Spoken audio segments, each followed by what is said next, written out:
So in this second part of the tutorial, we're going to move on to modelling what we would call the fins of the rocket. So coming back to our example that we did earlier, that will be these parts at the bottom down here.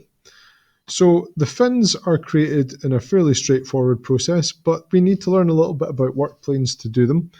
So if we look at the extrusion here, we can actually see that it was based on a sketch. I'll just change the angle of the model so you can see this a little bit better. That the fin was created by starting with a sketch here, and that sketch is positioned so that the sketch is actually kind of overlapping with the body of the rocket. If you see this, right in the middle. Now to do that, we need to use a work plane, which we can find in here. I'll just make that visible so that you can see it, so that we can do our sketch on that work plane, which cuts through here. So in our model, the next step that we're going to go to is to go to the origin folder and find one of these planes which cuts through it across the way. So that would be either, in my case, the XY plane or the YZ plane. The bottom one would be no use. So I'm going to just right click on that plane and I'm going to make a new sketch. You'll see that it takes my model, it spins it round, and we can see the grid view showing us that we're in sketch mode. And the next thing we need to do is actually do the drawing. However, we have a slight issue in that if I'm trying to draw this fin so it overlaps with the body here, you can see the parts of the fin which overlap with the rocket are kind of lost inside the shape. Now, to get around that problem, what we can do is something called slice graphics.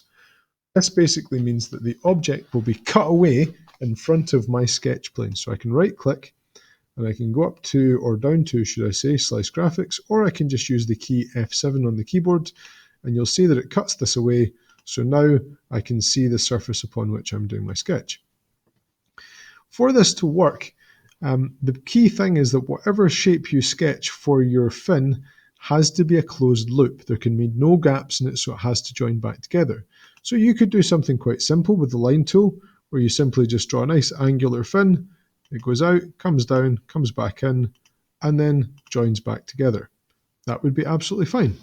It might be, however, that you want to do something a little bit different and add some more curves. So we could use the fillet tool here, and we could specify the size of the radius of the curve that we want. So if we say maybe 20 millimeters, if I click on this line and this line, or this line and this line, this will give us curves on those corners.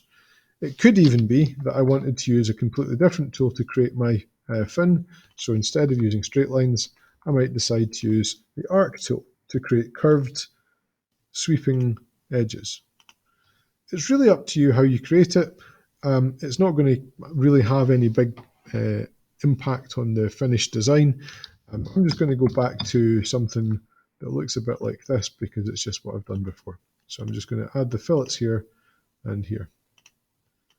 So we've now drawn the fin and we've checked that it has no gaps. So we're ready to finish that sketch because we can extrude this. Now the problem that might come up if you just extrude this without thinking about it is that actually when we create the extrusion, it's not going to remain in the center because you see at the moment the sketch is right up the center. If I just use the extrude tool and I give that an extrude, so I need to choose it and I give it an extrusion thickness of 10 millimeters, when we look at it straight on, we can actually see that the fin is offset to the side. It's not in the middle anymore, and that's because my sketch plane was here and the extrusion has only gone in one direction. So to avoid that, what we need to be aware of is that when we do an extrusion, we can choose the direction, not only going in one direction, we can actually choose it symmetric, which you can see here with this little icon. So we're going to do this again. We're going to select the fin shape. I'm going to make it 5 millimeters in thickness. That's a bit more appropriate. 10's a bit too chunky. You can make your own decisions there though. And then we're going to click this symmetric. And if you look carefully, you'll see that the preview changes. So it's now centered. I can click OK. Having done that, the process of creating several of them is really quite simple. All we need to do is go up and find the circular pattern tool, which is up here. And it already has highlighted features. So we're going to choose the feature that we want to do a circular pattern of. So that's going to be the fin here. Now that it's highlighted, we need to choose a rotation axis, which should already be highlighted. And we've got a nice simple rotation axis, which should be that circle. In fact, I don't think I did click it, that's my mistake, or the surface of the object. But in any case, that's going to give us the repeated pattern around. So just to go through that again, circular pattern tool, sometimes also referred to as a radial array, and we're going to choose the feature, then click on to choose the rotation axis, and we want to choose this circular shape of the body, and we can then choose how many there will be. In this case, I'm going to stick with 4. You could have more, you could have 3, you could have 100. I wouldn't suggest you go with 100 because they'll overlap so much that you won't have any individual fins. So I would say somewhere between, 3 and 6 is probably a sensible number. So 3 would give us something that would stand up. 4, I think, looks pretty good because it's symmetrical. You'll also see there's an option here so we can decide how much of the rotation they're going to pattern around. We're going to leave this at 360 degrees. But if you wanted a circular pattern that only went part of the way around an object, you could change that so it only went halfway. So anyway, we've got our fins. The next part of the tutorial I'm going to go on to is looking at the booster, but for now, that's basically the progress you need to make for the second tutorial.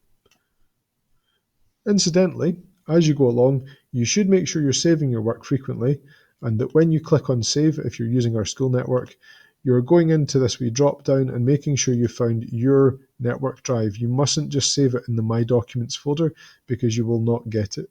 Well, you might not get it when you come back in next time.